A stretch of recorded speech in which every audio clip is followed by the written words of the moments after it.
Muito bom dia a todos vocês. Começando agora o 11 News ao vivo para toda a rede democrática, o Pool da Democracia e para a TVT de São Paulo. Sejam todos muito bem-vindos aqui. É uma reestreia e eu tenho o prazer, o privilégio de receber para esse momento meu querido amigo, professor José Geraldo de Souza Júnior, diretamente de Brasília, desse gabinete tão bonito de onde ele fala, que a gente estava comentando aqui. Eu quero agradecer a presença de todos vocês aqui para essa edição, essa estreia do 11 News. Estamos ao vivo pela TVT de São Paulo, em TV aberta, estamos ao vivo também na Rádio Brasil Atual, FM 98,9, pela TV Quirimurê, na Grande Salvador, Bahia, e nos canais do YouTube, o canal do Conde, a TV GGN. Nosso querido Nassif vai participar daqui a pouco aqui conosco, no canal do Prerrogativas, no canal do YouTube da TVT e no canal do YouTube da Rádio Brasil Atual. Estamos também no Twitter e no Facebook.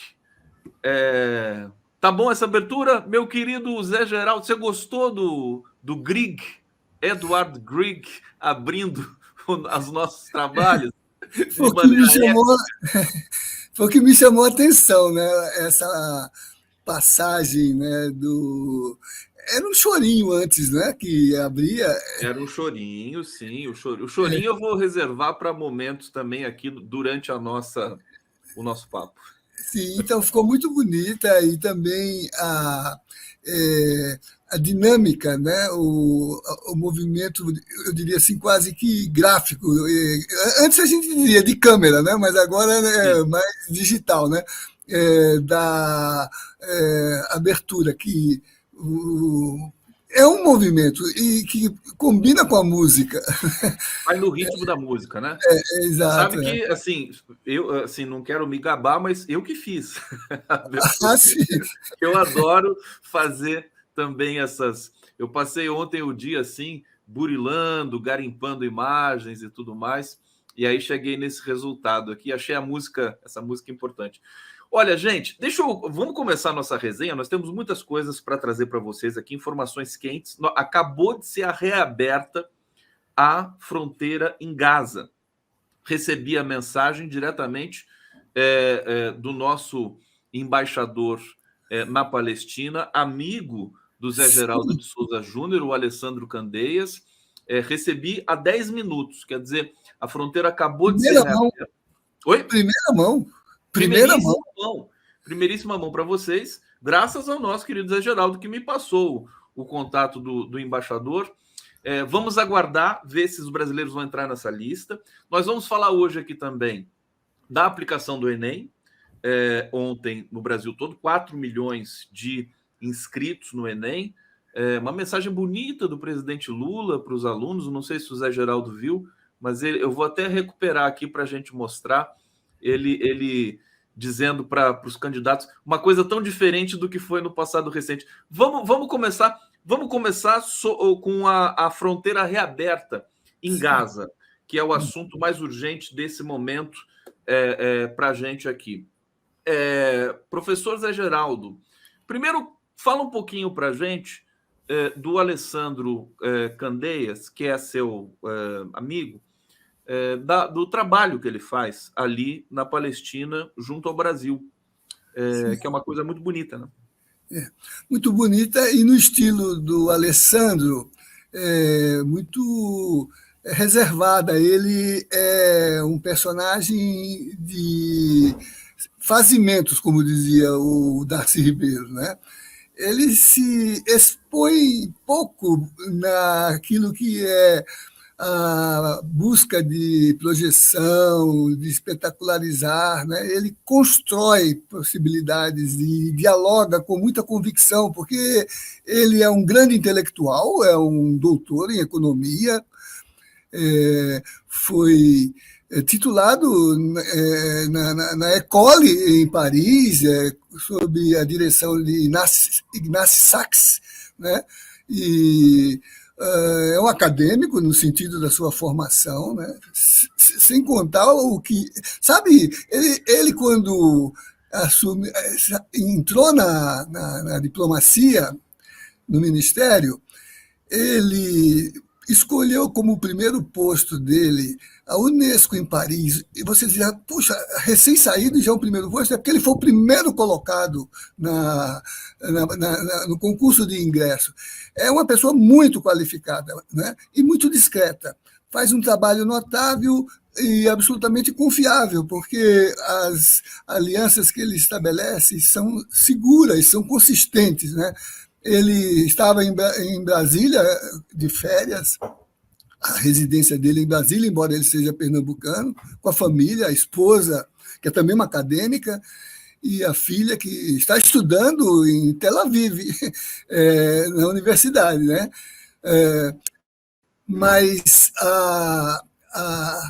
ele participou já imediatamente daquelas gestões, com a experiência dele de ter sido consultor diplomático, tanto no Ministério da Educação quanto no Ministério da Defesa.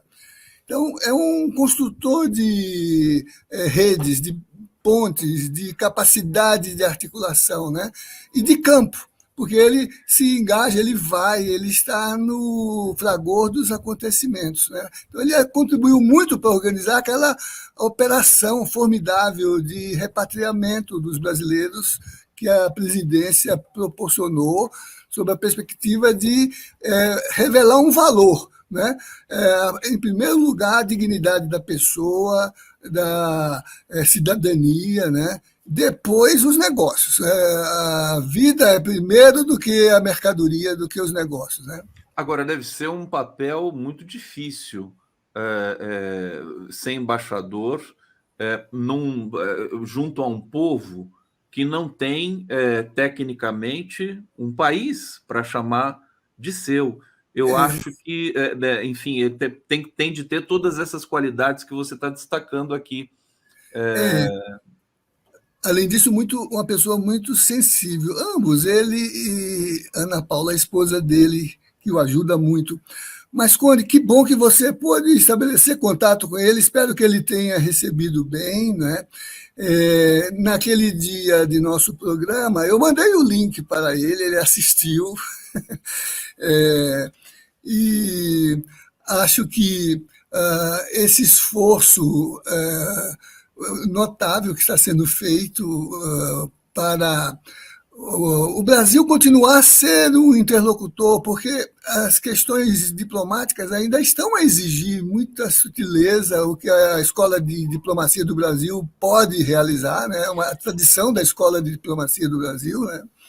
Agora, é isso que eu queria entrar aqui contigo, professor, que é o seguinte: o Lula está tendo um papel sempre de liderança nessa cena geopolítica, algumas pessoas cobrando que o Brasil corte relações com Israel, como fizeram Bolívia, Colômbia, se não me engano, o Chile não sei se chamou embaixador ou alguma coisa parecida, mas também emitiu notas mais duras, né?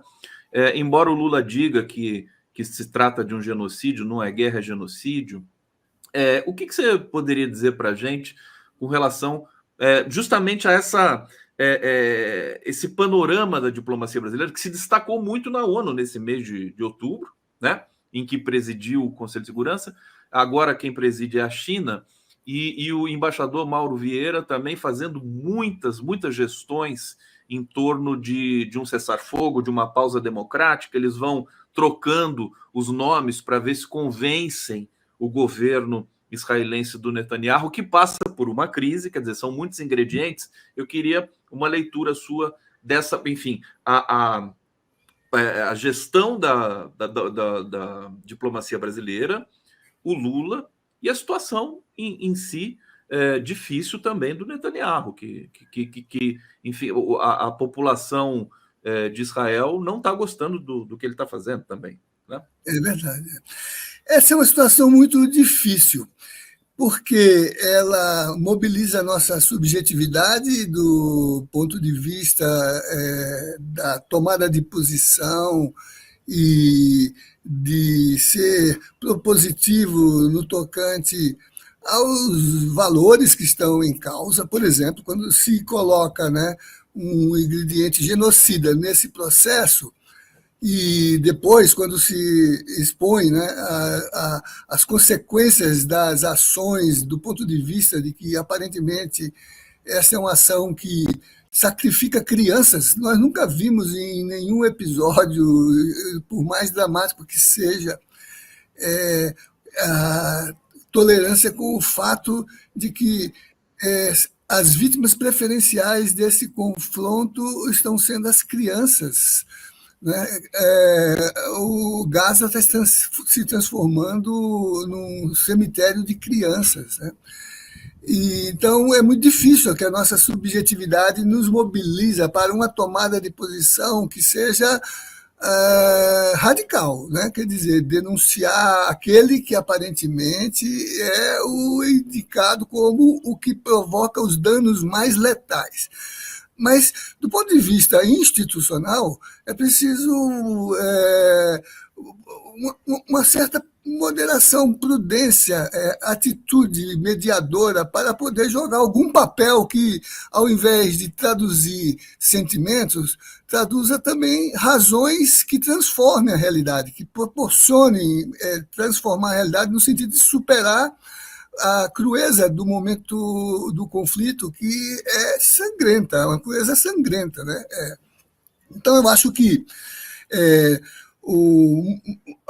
ontem mesmo eu vi, por exemplo, acho que foi um jornalista, que é até seu amigo, cobrar do ministro dos Direitos Humanos uma posição semelhante a essa que você... Breno Altman, né? Breno Altman, claro. Né?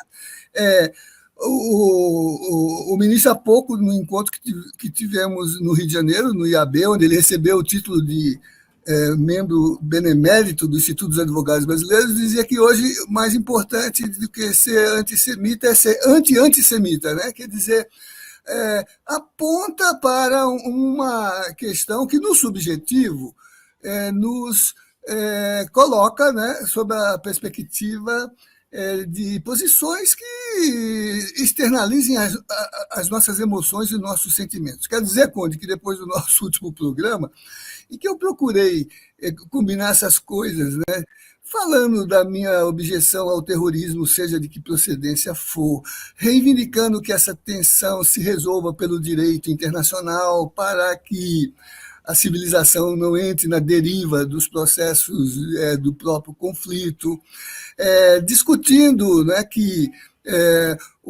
quem tem muita força tem que ter muita capacidade política para fazer a gestão dos seus interesses e, portanto, a força não está na violência, está na diplomacia, está na política, está na capacidade de articular, né?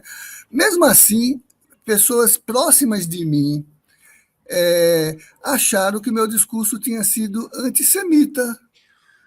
Pois é, eles enquadram tudo agora, né, nesse rótulo, né? Isso é muito perigoso, né? Eu acho porque é uma espécie de transferência de leitura de uma realidade que tem que ser confrontada. E isso requer que você faça análises críticas do processo, que é o que eu procurei fazer, no sentido de dizer que, se não fosse o descumprimento de todos aqueles acordos, né, de todas aquelas perspectivas de integração das duas áreas que estão tão conflagradas, né, e certamente dos impasses subjetivos, o ódio que está inscrito nesse processo, né, pensando no que Glucksmann fala sobre o discurso a própria Hannah Arendt, né? Lembra que ela própria, estudando esses efeitos, sobretudo no caso de Eichmann, em Jerusalém, ela foi criticada pela comunidade judaica porque teria sido, vamos dizer, leniente com aquilo que é a grande causa do povo e uma causa... Em suma, eu acho que no processo, para pensar o espaço que a gente está, o mundo se divide entre apocalípticos e profetas, né? Então, eu acho que o presidente Lula e a diplomacia brasileira estão certos. eles criticam o terrorismo, mas não denominam os sujeitos do terror, porque o terrorismo deriva da própria realidade, da experiência que está sendo vivida. Ele se expressa nos dois lados do conflito. E ele agudiza o conflito, ele não Aliás, resolve. um grande professor também de Relações Internacionais da FGV, que é o Salem Nasser, escreveu um artigo na Folha de São Paulo, já faz aí, acho que, quanto tempo? Uns 20 dias, né? Porque o conflito está chegando agora a um mês, né? Hoje é dia 6 de outubro, amanhã completa-se um mês. E diga-se de passagem, a guerra na Ucrânia indo para 1 ano e 8 meses, né? Isso. Olha só como esses conflitos se arrastam, e muitos analistas dizem que esse também, ali no Oriente Médio, pode se arrastar, inclusive escalar. Mas ele disse exatamente o que você está aqui reiterando, professor, que o Estado, se chamar o Hamas de terrorista, então nós temos de pensar também no Estado de Israel nesses mesmos termos. E que não tem nada a ver com os judeus, com o judaísmo, claro, o respeito à aspiração histórica de um povo de ter o seu espaço vital, o seu território, o seu lugar de identidade civil e política. Aliás, o que muitos judeus, inclusive em Israel, têm procurado demonstrar do ponto de vista de exercitar a crítica interna, né? E escapar daquilo que se toma como uma espécie até de cinismo, que não importa a cor do gato, desde que ele caça rato, não é isso? Não é bem assim, você tem que saber que há um custo ético num processo que quer ser civilizatório. Então, eu diria assim que a posição brasileira é muito correspondente à experiência histórica da diplomacia brasileira, que no caso de Israel, ela é nativa desse processo, porque sabemos que foi a presença de Oswaldo Aranha na presidência, na Secretaria-Geral da ONU, né, que mediou muito o processo de reconhecimento de um território para representar a presença política de Israel no mundo como um Estado nacional, né? Então, a presença brasileira é fundamental, mas como é que você pode exercitar um papel de mediador e de formulador de políticas se você toma posição que já condena uma das partes, né? Eu acho que a condenação não é o ponto de partida da discussão para superar a crise. O ponto de partida é a recuperação da agenda de reconhecimento do que são os direitos dos dois grupos, o palestino e o israelense, né?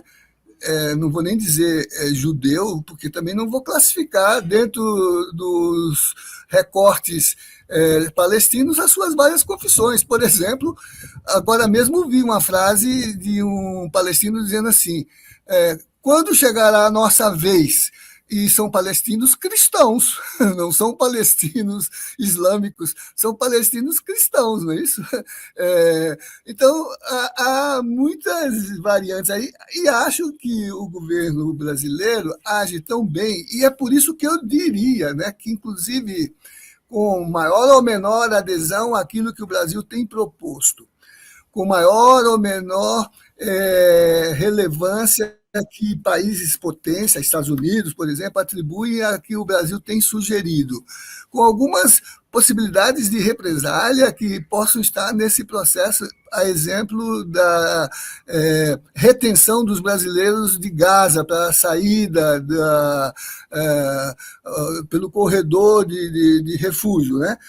As posições do Brasil e são expressas no discurso oficial do embaixador Mauro Vieira, do chanceler, né, são as que estão pautando o debate. São elas que estão pautando o debate. O mundo todo. Inclusive, a gente lembrou, desculpa te interromper, Zé Geraldo, mas já interrompendo, né?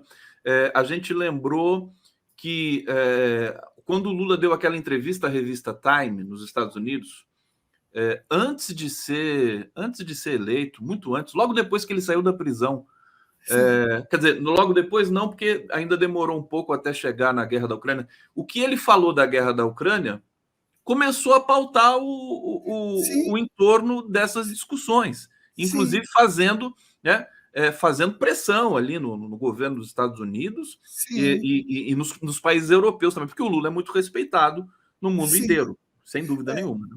E as posições deles são muito precisas, porque elas não envolvem apenas localizar questões no incidente em curso, a questão da israelense e palestina, mas é a própria configuração da ONU, o discurso dele na ONU. Você lembra, né? Ele advertia que a organização tem que se modificar para poder dar conta de lidar com esses problemas que, no contexto mais recente dela, tem dado ênfase não a encaminhamentos internacionais, no sentido do que representa aquele colegiado, mas multinacionais, no sentido dos interesses econômicos, estratégicos e, ao mesmo tempo, financeiros, que estão na base do drama que a gente vive atualmente nos conflitos que estão espalhados mundo afora, aí na Ucrânia,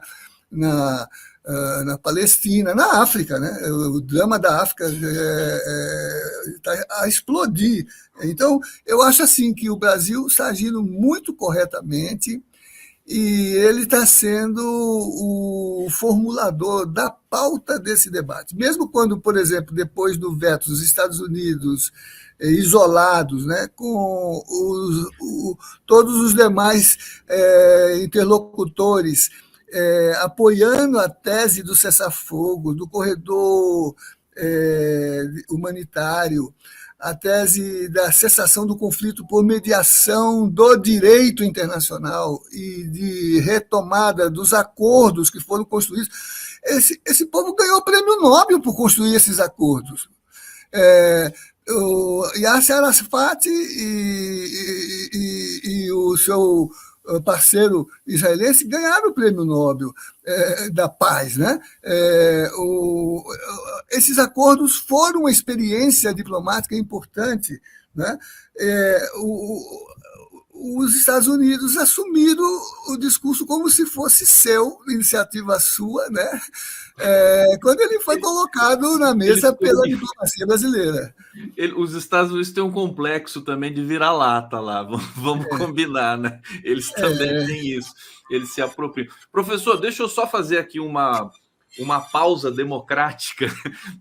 Estão falando tanto em pausa humanitária, vamos fazer uma pausa democrática. Eu quero trazer a participação do público aqui no bate-papo, estão participando intensamente.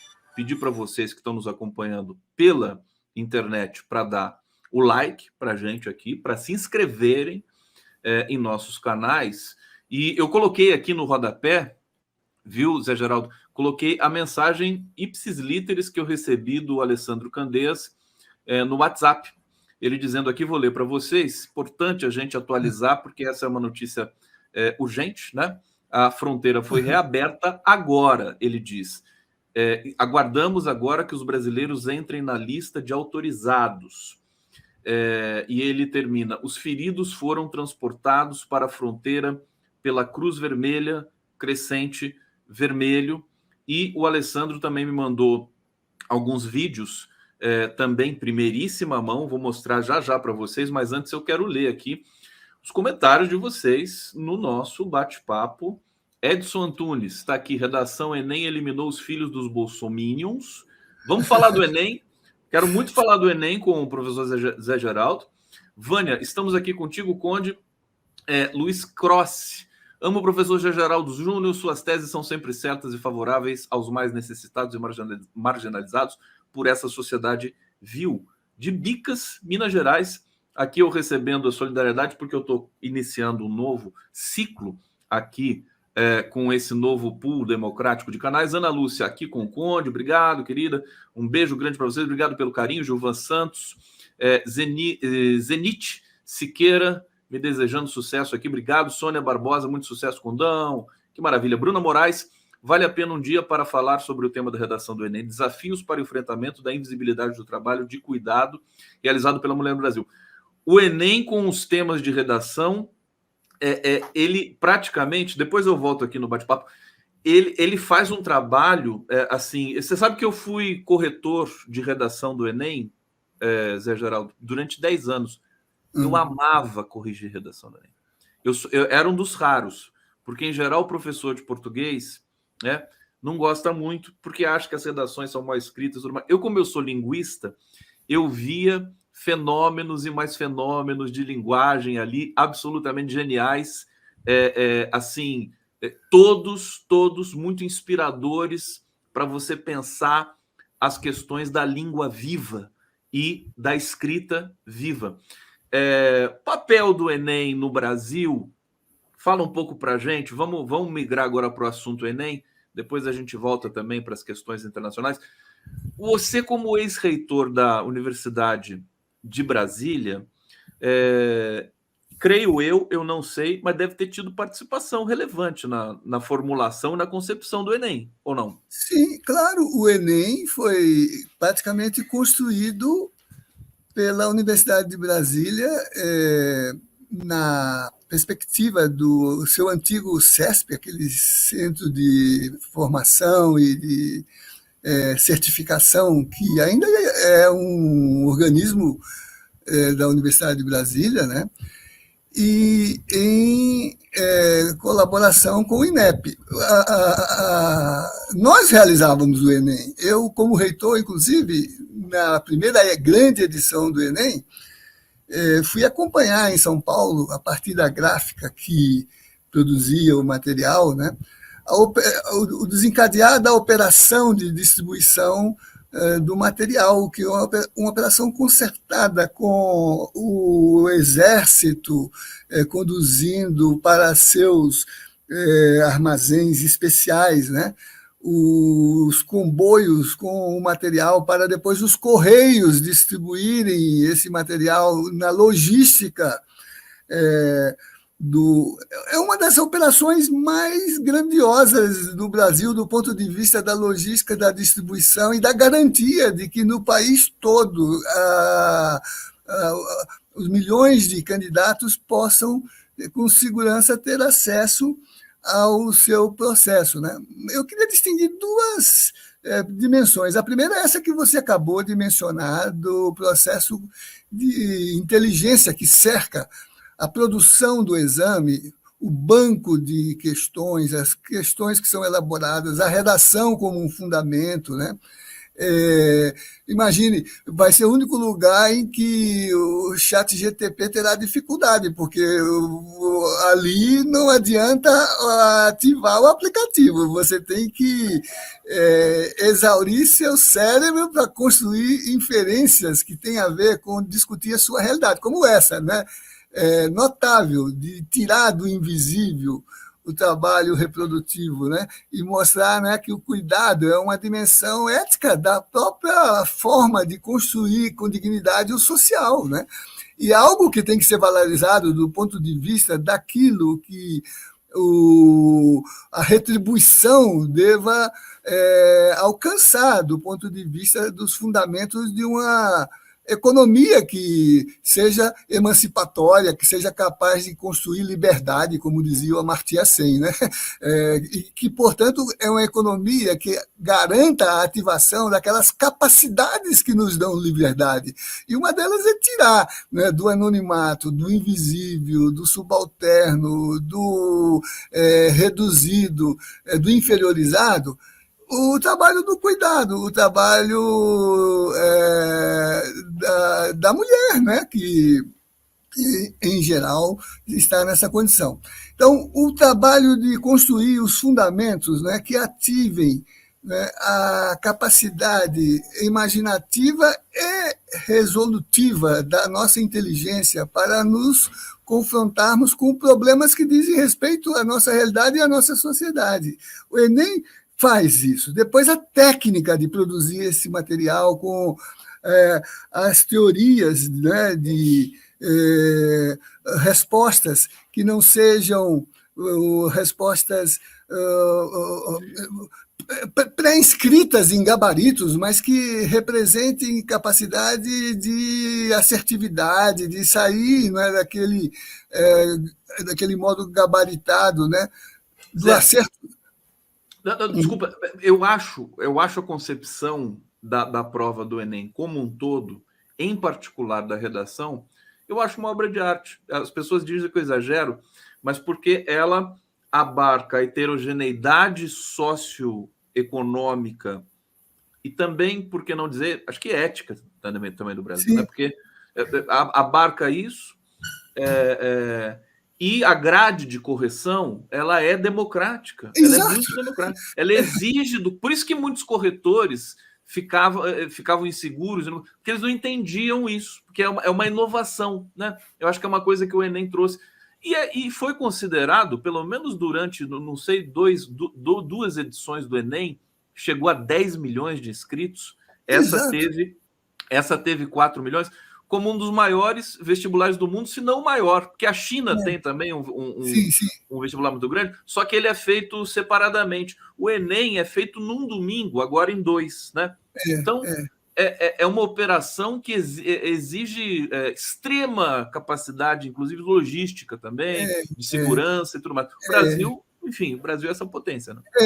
E além disso, Conde, eu me lembro, na época dessa fase nova do Enem, como reitor, eu instalei na UNB todo um suporte para a base de coordenação desse processo, inclusive com um gabinete para o ministro da Educação, o ministro Haddad, na época.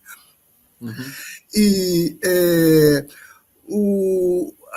aquilo que a gente procurava conversar do ponto de vista dos fundamentos desse processo. Por exemplo, embora ele seja feito num só dia, por uma questão de logística e de programação, para efeito de etapas seguintes, do ponto de vista da inserção dos alunos. Mas ele aspira a poder ser feito de modo permanente, porque ele é um sistema que não precisa ser configurado na sua equidade por um único tipo de prova feito no único momento para todas as pessoas. O modelo de elaboração de provas permite que você possa fazer de maneira escalonada. Perdeu hoje, faz amanhã. Teve problema no presídio para poder aplicar a prova, faz no outra semana, porque os elementos comparativos de equivalência do ponto de vista do resultado que seja escalonável dos alunos, não se perde com isso, porque o sistema integra, né, os resultados, independentemente da diferença de momento em que você faz a prova ou você resolve as questões, né? Então, isso é um aspecto fascinante que mostra essa capacidade da teoria de elaborar, né, requisitos de verificabilidade de competências comparadas para efeito de hierarquizar possibilidades, sem que o grau de comparabilidade se perca se você até fizer prova de outro tipo, ou no outro dia, ou com outro calendário.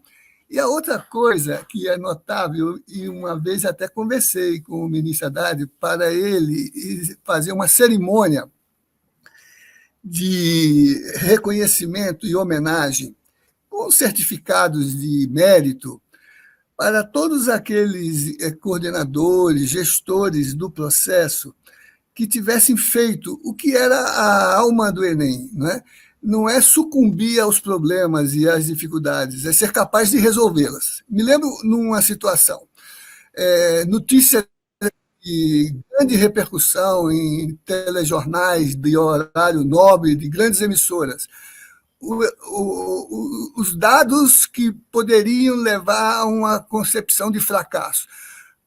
O Enem foi feito numa escola improvisada porque fotografia e tudo, né? Uma inundação obrigou a que a prova fosse feita com alunos chegando até a sala numa pinguela improvisada por carteiras de escola, da aula, da escola, né? Nós fomos ver a questão.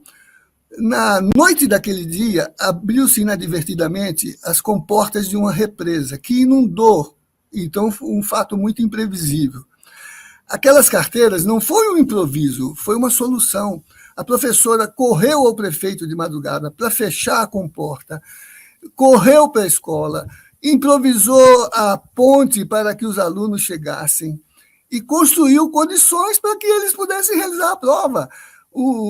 A notícia era de fracasso, a realidade era de sucesso. A notícia era de incompetência, a realidade era de altíssima sagacidade para poder realizar um problema. O Enem proporciona isso, essa capacidade gestora que as equipes que o preparam. Olha isso que você está me dizendo. Um dos mais notáveis linguistas brasileiros, o Gustavo Conde, é redator de prova de redação, é corretor de prova de redação. E eram Olha, nossos melhores professores, os que se incumbiam de produzir, né, a elaboração e a solução das provas. O Enem é uma experiência única. Eu falava para o ministro, ainda não foi contada a sua história.